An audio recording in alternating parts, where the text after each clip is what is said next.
Hello, I'm making this video to speak on my experiences of being what I call a victim of COVID. I'm what's called a long hauler, as many people might be aware of, and I'm just making this video to share my experience, to give my account, so what happened with me and my family, or my family and I, and to hopefully give some people some insight or onto the effects of being a long hauler from COVID.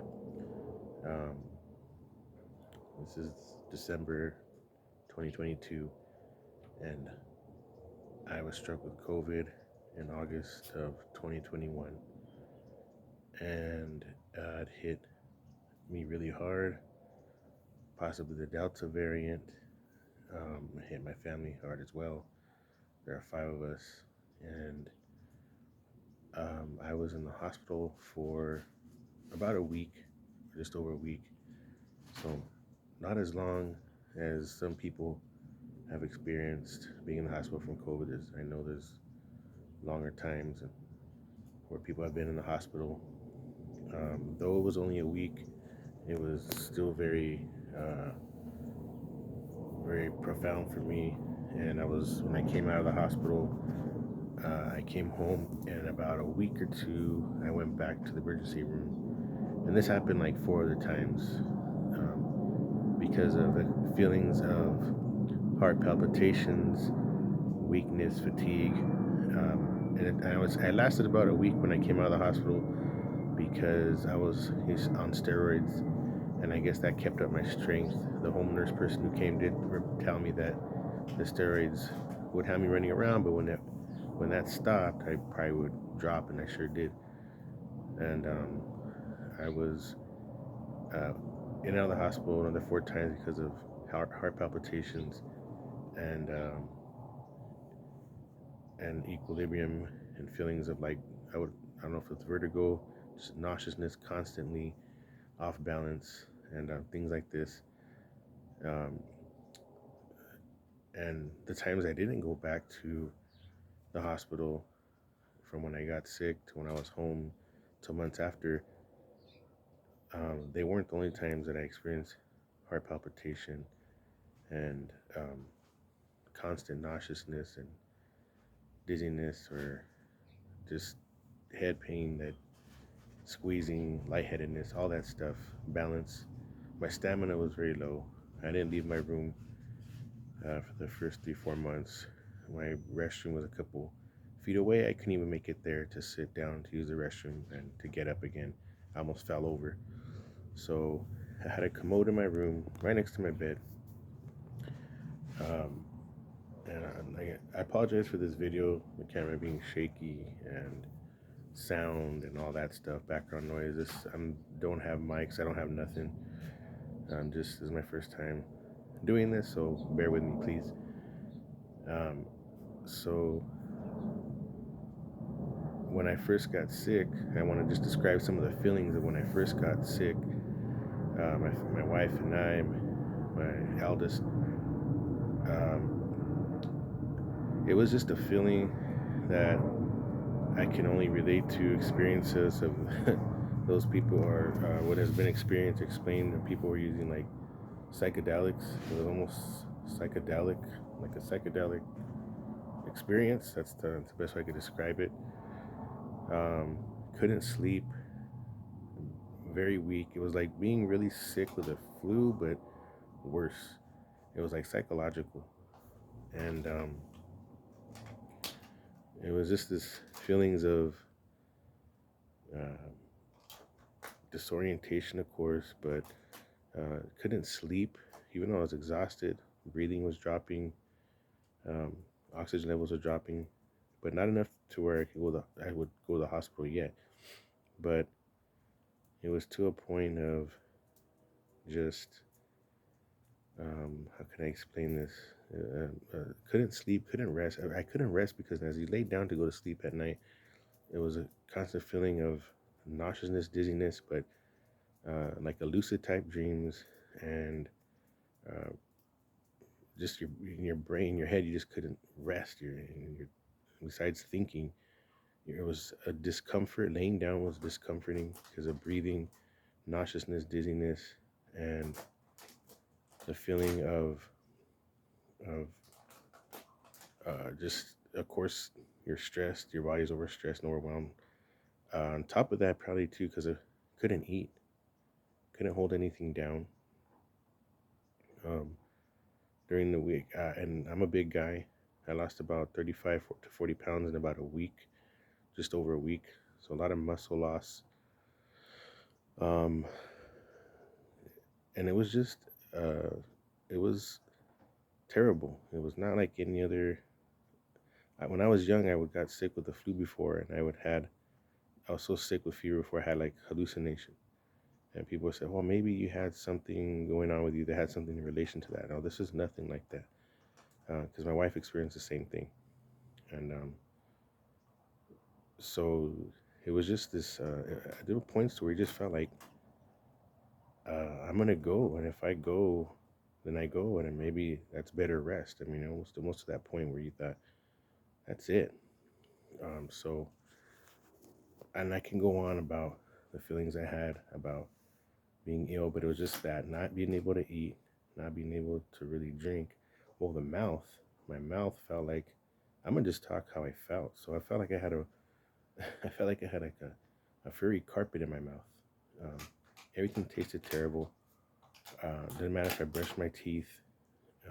I grew weaker by the day, and it was just, it was terrible. So I couldn't eat nothing. I didn't have the feelings of hunger. My throat felt clenched up, and I had to force myself to eat like half a piece of bread, probably like in during that week in one day. Like there was a day I just, or I had to eat something. I was forcing myself to eat like half a piece of bread, like a loaf of bread, or a piece of hot dog or something. So it was just a terrible experience.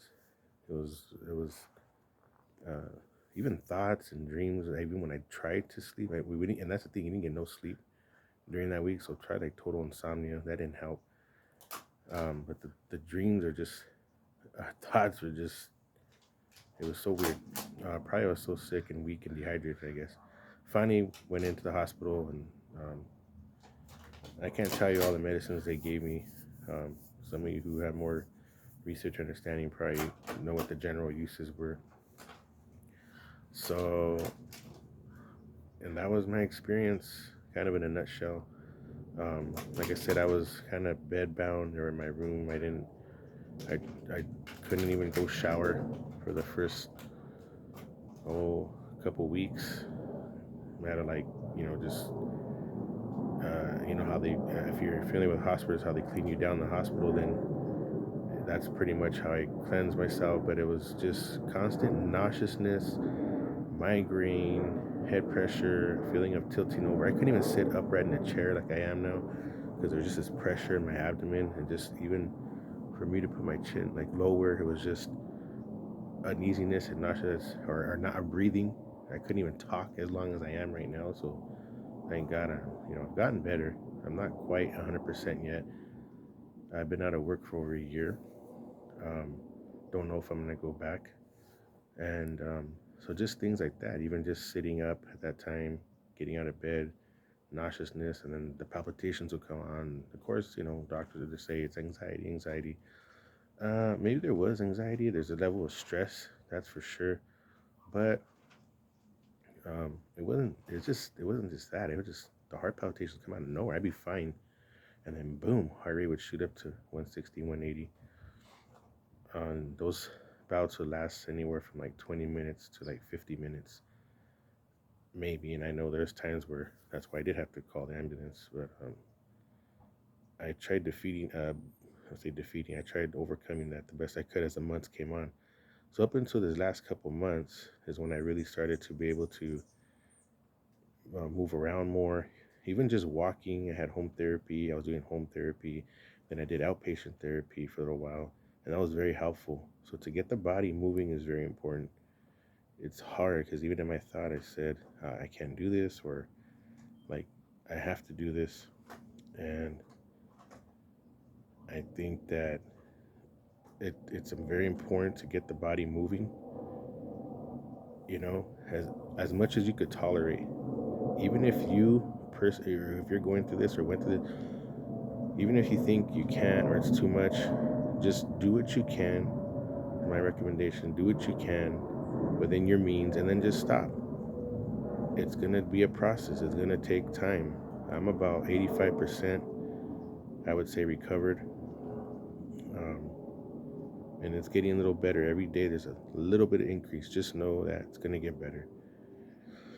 Even I think if I'm stuck with effects of whatever it is, like I did testing for pulmonary, I did testing for cardiologist, I did different things like that, and they said, oh well, my tests look good, lungs, there's no scarring, thank God, but my breathing is just not quite the same. My wife recovered better than me, but she still has effects too, and we both agreed, like, just breathe. Even when I talk and or just laying, when I breathe in, it's always a this like this little when I breathe in, it just kind of this shortness of breath a little bit. So that happens. I wasn't able to talk or look at my phone or have conversations for a long time, for only but a few minutes, the first up to like the 6th, 7th month, as it got getting a little better. So but don't be discouraged if you're going through this.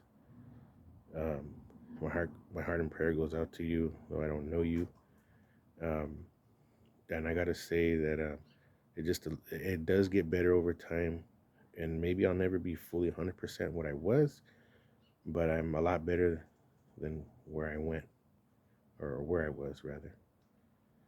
So I want to include that, um, and my faith really got me through it, I gotta say. And I'm not,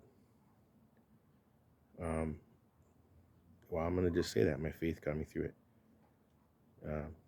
I am a believer, um, unto God the Most High. I believe in the Lord. I believe in Christ Jesus. I do.